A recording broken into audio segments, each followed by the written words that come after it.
Hey guys, welcome back to my YouTube channel. ನಾನು ನಿಮ್ಮ ಹೊಸಲಾಗ ನಚ್ಚಿ ಅಂತ ಹೇಳಿ ಸ್ಕೂಲಿಂದ ಬಂದು ಲಾಗ್ ಸ್ಟಾರ್ಟ್ ಮಾಡೋಕ್ಕಾಗಿಲ್ಲ, ಆಟ ಆಡೋಕೆ ಹೋಗಿದ್ದೆ. ಸಾರಿ ಗೈಸ್, ಬೇಜಾರು ಮಾಡ್ಕೋಬೇಡಿ. ಇವತ್ತು ದಿನ ಹೇಗೆ ಕಳಿತೀನಿ ಅಂತ ಬನ್ನಿ ಗೈಸ್ ನೋಡೋಣ. ರೆಡಿಯಾಗಿ ದೇವಸ್ಥಾನ ಹತ್ರ ಹೋಗಿ ಲಾಗ್ ಸ್ಟಾರ್ಟ್ ಮಾಡ್ತೀನಿ ಗೈಸ್. Bye guys. ಗೈಸ್ ಹೇಳಿದ್ನಲ್ಲ ದೇವಸ್ಥಾನದ ಹತ್ರ ಹೋಗಬೇಕು ಅಂತ, ದೇವಸ್ಥಾನದ ಹತ್ರ ಬಂದಿದ್ದೀನಿ. ಇನ್ನು ಯಾರೂ ಬಂದಿಲ್ಲ, ಇವತ್ತು ಬೇಗ ಬಂದಿದ್ದೀನಿ. ಬನ್ನಿ ಗೈಸ್, ದೇವಸ್ಥಾನದಲ್ಲಿ ಏನು ಮಾಡಿದ್ದಾರೆ ದೇವಸ್ಥಾನದ ಹತ್ರ ಇನ್ನೂ ಯಾರು ಜನನೇ ಬಂದಿದ್ದಿಲ್ಲ ಗೈಸ್. ಅದಕ್ಕೆ ಇಲ್ಲಿ ದೇವರ ಹತ್ರ ಬಂದಿದ್ದೆ, ನೋಡ್ಕೊಂಡು ದೇವರಿಗೆ ಅಲಂಕಾರ ಮಾಡ್ತಾಯಿದ್ರು, ನಾನು ನೋಡ್ಕೊಂಡಿದ್ದೆ ಗೈಸ್. ನೋಡಿದ್ರೆ ಗೈಸ್ ಇನ್ನೂ ಜನ ಯಾರೂ ಬಂದಿಲ್ಲ. ಬಂದಿದ್ದಾದ್ಮೇಲೆ ಭೇಟಿ ಆಗ್ತೀನಿ. Bye guys. ಹಾಯ್ ಗೈಸ್, ಅದೇ ನಾನು ಅಲ್ಲಿ ಫುಲ್ಲು ರಶ್ ಇತ್ತು ಅಂತ ಇಲ್ಲಿ ಆಂಜನೇಯ ದೇವಸ್ಥಾನದ ಹತ್ರ ಬಂದಿದ್ದೆ. ಇವನ ಹೆಸರು ಸುಹಾಸ್ ಅಂತ, ಇವನು ಭಾರ್ಗವ್ ಅಂತ, ಇವನು ಹರ್ಷಿತ್ ಅಂತ.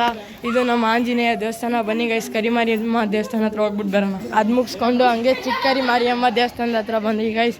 ಇದು ನಮ್ಮ ಚಿಕ್ಕರಿ ಮಾರಿಯಮ್ಮ. ಒಳಗಡೆ ಹೋಗೋಣ ಬನ್ನಿ ಗೈಸ್. ಹಂಗೆ ದೇವಸ್ಥಾನದ ಹತ್ರ ಬಂದರೆ ಫುಲ್ಲು ರಶ್ ಇದ್ರು, ಹಂಗೆ ಒಳಗೆ ಹೋಗ್ತಾ ಇದ್ದೆ. ದೇವಸ್ಥಾನದ ಹತ್ರ ಬಂದರೆ ಫುಲ್ಲು ಪೂಜೆ ಆಗಿತ್ತು. ಇದು ಕರಿಮಾರಿಯಮ್ಮ ದೇವರು. ಅದು ಮುಗಿಸ್ಕೊಂಡು ಹಂಗೆ ಮೆರವಣಿಗೆ ದೇವ್ರ ಹತ್ರ ಬಂದೆ ಗೈಸ್. ಅದು ಮುಗಿಸ್ಕೊಂಡು ಪ್ಲೇಟ್ ಇಟ್ಕೊಂಡು ಫುಲ್ಲು ಕ್ಯೂ ಐತೆ. ಪ್ರಸಾದ ಇಸ್ಕೊಂಡು ತಿಂತಾ ಇದ್ದೀರಿ. ತಿಂದಿದ್ದಾದ್ಮೇಲೆ ಭೇಟಿ ಆಗ್ತೀರಿ ಗೈಸ್. ಬಾಯ್. ಪ್ರಸಾದ ಎಲ್ಲ ಮುಗಿಸ್ಕೊಂಡು ನಾವು ತಿಂದು ಇಲ್ಲೆಲ್ಲ ಬಂದಿದ್ದೀರಿ ಗೈಸ್. Bye guys. ಬಾಯ್ ಹೇಳ್ರು.